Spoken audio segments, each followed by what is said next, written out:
Hi, it is a chapter review for the second chapter, Limits and Continuity. We'll begin with section 2.23, the precise definition of a limit. Once as x approaches a specific point, the function values are approaching L, then the limit of f is L. We define it precisely. The limit of fx is L as x approaches a, and we write down in this way: if for every number epsilon positive, there exists a corresponding number delta positive such that whenever we choose x satisfying this inequality, f of x and L, the distance, is bounded by epsilon. Well, that is a precise definition of a limit. Here, in this example, we'll try to find the delta, the corresponding delta for given epsilon. And for those problems here, we have a strategy. And here, first we have to solve this inequality to find an open interval CD, and then we have to decide the delta positive such that this symmetric interval around A is inside the interval CD. If we solve this problem, then you can understand better. For the limit, as x approaches 4, square root of 2x plus 1 is 3. So here, that portion is now f of x. That is now L. That is A. Right? Find a delta that works for epsilon equal 1. That means that we have to find the delta, corresponding delta, such that for epsilon equal 1 here, now whenever we choose x satisfying this inequality, then the function values and 3, the difference is bounded by epsilon. That is 1. So as in this strategy, we have to solve this inequality. Okay. Yeah. From this one, what we have to do first is eliminate the absolute sign. Okay, that is minus 1, and square root of 2x plus 1 minus 3, that is bounded by 1. We are adding 3, so that is 2, and square root of 2x plus 1, that's now 4. To eliminate square root, we square everywhere. Then that will be 4. That's now 2x plus 1. That is 16. Subtract 1 and divide by 2. Then here subtract 1, divide by 2 is 3 over 2. That is x now. Subtract 1, 15. Divide by 2. Okay, so that now x is basically here 3 over 2 to 15 over 2.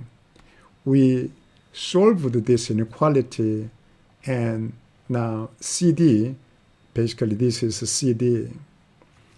Now we have to decide delta. Okay, pictorially we can do it quite easily.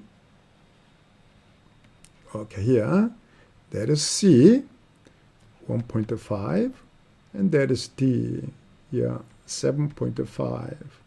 Now, 4 is around there, that is 4, so that here, the distance from here to there is 2.5, and distance from here to there is 3.5. If we have to find the delta so that a minus delta a plus delta, this is a symmetric interval, then we can choose here delta 2.5. Then here 4 minus 2.5 is this one, and 4 plus 2.5 will be 6.5. So that here we can choose a maximum. Here now delta is 2.5. Okay, and that is here delta 2.5. Okay, continuity. A function f is continuous at a if the limit as x approaches a, f of x is f of a. This one statement is saying 30 things. The first one is the limit as x approaches a, f of x should exist. And secondly, f must be defined at point A, so f of a should exist. And then finally, the limit and f of a should be the same. Then f is continuous at point A. The continuity can be defined one-sided way. Here, right continuous at A. Once here, limit as x approaches A from the right, f of x is same as f of a. So right limit is the same as the function value, then it is right continuous. And similarly, the left limit is the same as the function value at a, then it is left continuous. Once f is continuous, then in both right continuous and left continuous. For what value of the constant c is the function f continuous everywhere? Now, once x is smaller than 2, then it's quadratic. And if c is non-zero, then it's quadratic. And now if x is larger than or equal to 2, then here is cubic polynomial. So except 2, everywhere this function is continuous. And so we have to decide a c such that the function is continuous at 2. Okay. Now, from this one, we can easily see that here x is defined larger than or equal to 2, and that is cubic polynomial is continuous. So, and f of 2 is now, you can find f of 2 from this one, so that we can easily see that is right continuous. F of x is right now right continuous, so that to make it continuous, you will have to check if it is left continuous. Okay.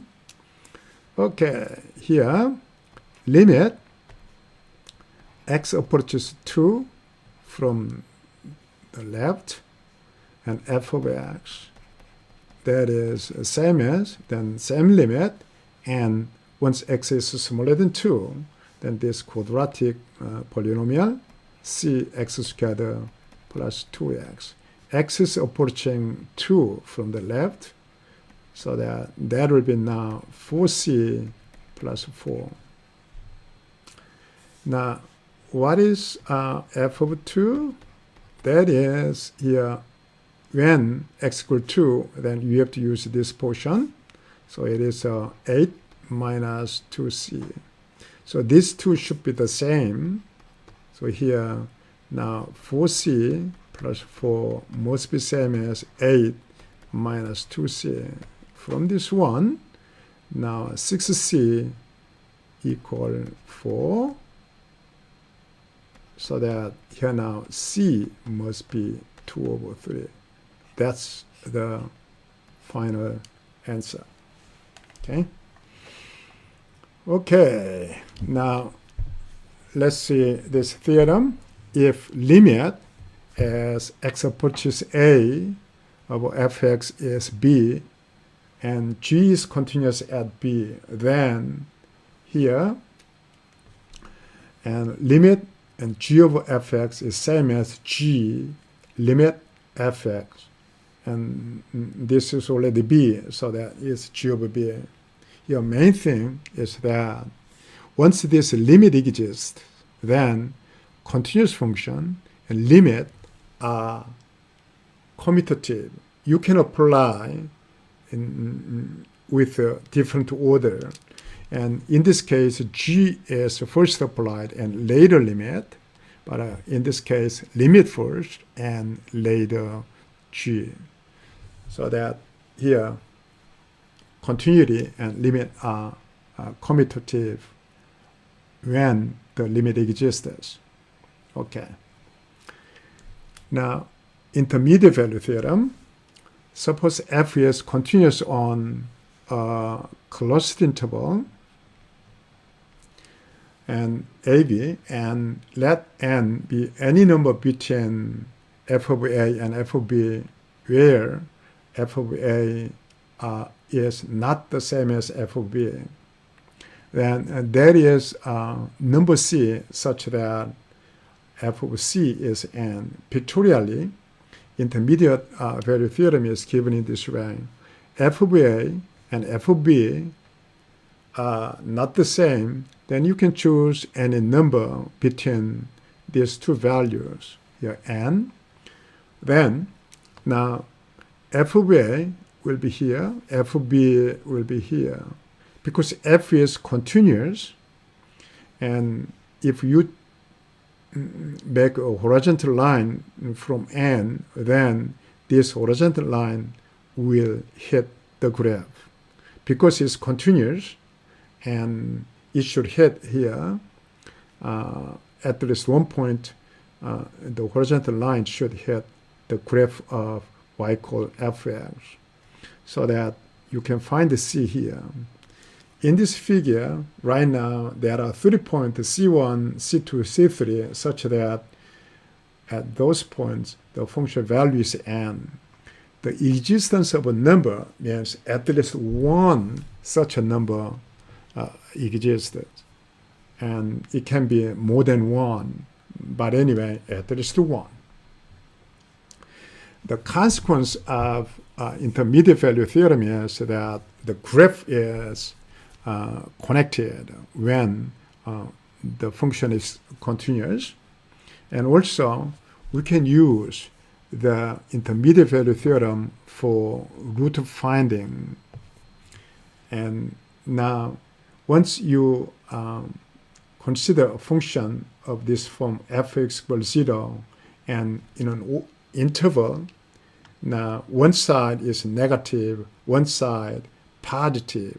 So sign changes. Then, at some point, it should hit x-axis. That is, now at the point, f of x will be 0.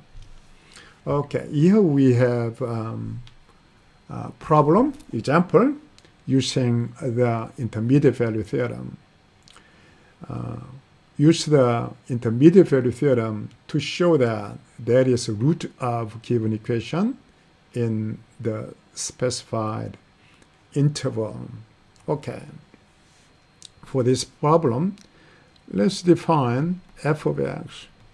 Move this right side to the left, and then x cubed plus 3x squared minus x minus 2. Okay. And so let's say that is 0. And now solving this equation is the same as finding 0 of the function. Now here, and we have to show that there is at least one solution between 0 and 1.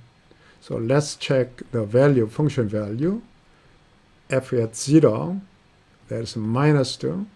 F at 1, that is 1 plus 3, minus 1 minus 3, minus 2. So that is same as 1. One side negative, the other side positive, so that there must be at least 1, 0. Okay, pictorially, we can see this one in this way. Now here, and that is y-axis. This is 0 and 1. Okay. Now, the function fx has a value here -2 at 0. At 1, the function value is 1. Okay. We know that this cubic polynomial is continuous, so that it is connected, so that at least one point is hit x-axis. That's the 0, 1, 0 for the function.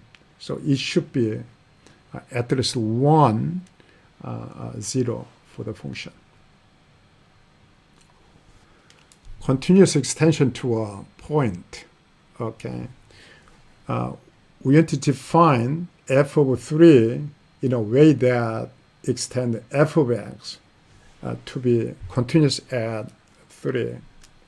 Once x equal to 3, then here top and bottom are simultaneously 0, so that for this given function, f is not defined at 3. Now we'll define f of 3 so that this function is continuous. Okay, let's do that, right? And that means that once f the extension is continuous at 3, means that here limit x approaches 3, f of x must be same as f over 3. If f is continuous at 3, then this should be satisfied. So we have to define f of 3 the same as the limit as x approaches 3. So that we have to find this term, and we use the value for f of 3. Then it is continuous at 3. Okay, let's try to find the limit. Limit x approaches 3, fx. That is same as now limit x approaches 3. Okay, fx is given here. Now once x approaches 3, then numerator and the denominator approaches 0. That means that the numerator should have x minus 3 component, and also denominator should have also x minus 3 of factor. And then the remainder part is x plus 3, so that minus 3 plus 3 multiplication is minus 9. And then must be x plus 4, so that minus 3 plus 4 multiplication is minus 12. Okay. Now x is approaching 3. That means that x is not 3, but near around 3. But anyway, this is non-zero, so you can cancel out. Now x is approaching 3. Then this one is top will approach 6 and bottom will approach 7. Okay, we found the limit, so that you can define f of 3 along with that value, 6 over 7, then that is now continuous. So you can expand in this way. Let's say f tilde is expansion of f at x. That is now f of x when x is not same as 3. Now 6 over 7 when x equal to 3. Then this f tilde is continuous at 3. Section 2.6, limits involving infinity, asymptotes. Here we have definition, the line y equal L. Of course, this y equal L is a horizontal line. It's called a horizontal asymptote of the curve y equal fx if either limit as x approaches infinity or x approaches minus infinity, the value is L. As x approaches minus infinity or positive infinity, the function values are approaching L, then we say y equal L is horizontal asymptote. Pictorially, the function values are approaching to the horizontal line. And vertical asymptote, as x equal a is a vertical asymptote,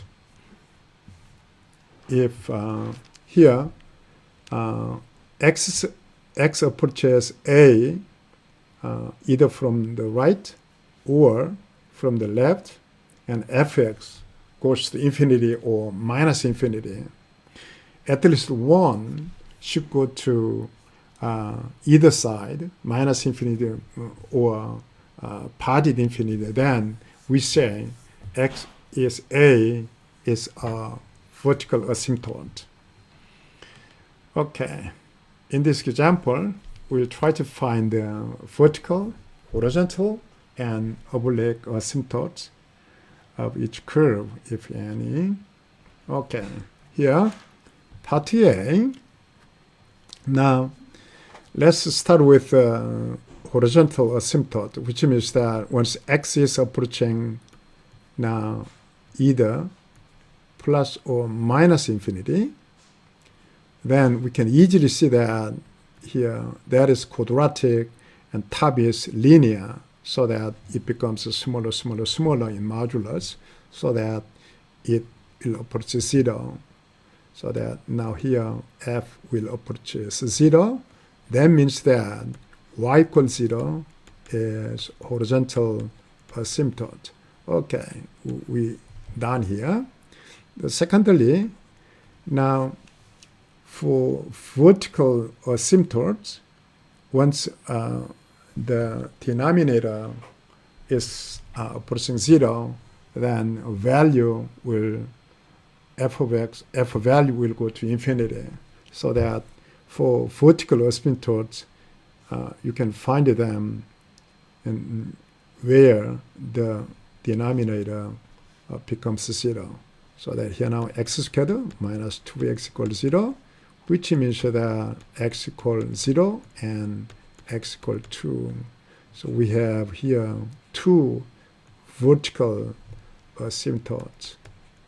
Okay. Okay, there's no oblique asymptote for that function. Okay, now we'll go here for this one. Now, once x is once x is approaching either plus minus infinity, then the quadratic and linear, so that f is approaching plus minus infinity, so that there's no horizontal asymptote right now. Okay. Now, secondly, and here the x minus 1 equals 0 means that x equals 1. Then now once x is approaching 1, then the top is here non-zero, and the bottom approaches 0, so that the function value will go to infinity, so that x equals 1 is a vertical asymptote. Okay. Now, how about oblique asymptote? Okay. Here, that one, g of x, it now can be written in this way. X squared minus 2x plus 1 minus 1 divided by x minus 1, which is same as now x minus 1 squared minus 1 over x minus 1. So that is same as x minus 1, now minus 1 over x minus 1. You can find this one by practically dividing the numerator by denominator. So you can find this terms. Once x is approaching here infinity or minus infinity, then that one will approach x minus 1. So they're far away, and x goes to minus infinity or partied infinity, then it is approaching x minus 1. So the graph of a function will approach x minus 1, which is now slanted line. So sometimes oblique asymptote is called slanted line asymptote. Now, so that is now oblique. Okay, so we can say that y equal x minus 1 is oblique asymptote. Okay. Okay, that's the end of chapter 2. Thank you.